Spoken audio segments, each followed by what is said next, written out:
So what are the rules for you to fly your new DJI FPV drone in the UK? Let's have a quick look.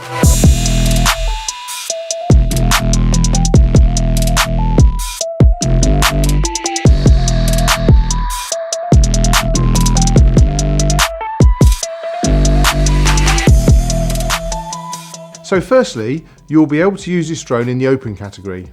It will be in the A2 subcategory, but don't forget that's the A2 transitional subcategory because it's a legacy drone. It's still not got the product class ID as we know is going to come out soon.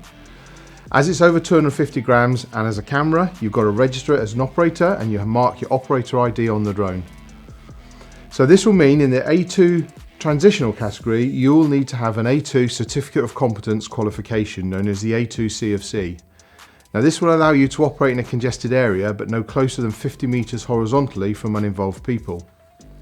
Now if you want to fly this closer or with fewer restrictions such as flying over people, you will need to fly in this specific category.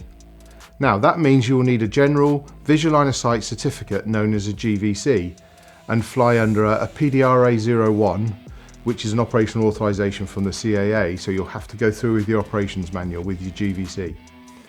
So the law states that the remote pilot can wear goggles when they're flying, but they have to have a spotter standing right next to them so they can keep the unmanned aircraft in visual line of sight and look out for other aircraft and obstacles.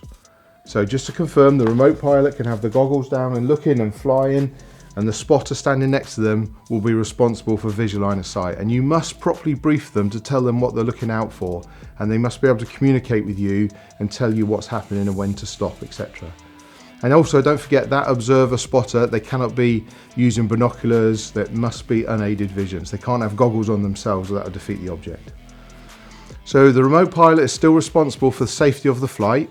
However, if you're a member of an association such as FPV UK, you can operate under Article 16 and fly without a spotter at approved locations such as a race area. But again, there are some restrictions in place about height, so you need to have a look at Article 16. But there we go, there's a quick summary of what you can do and how you can fly this little machine.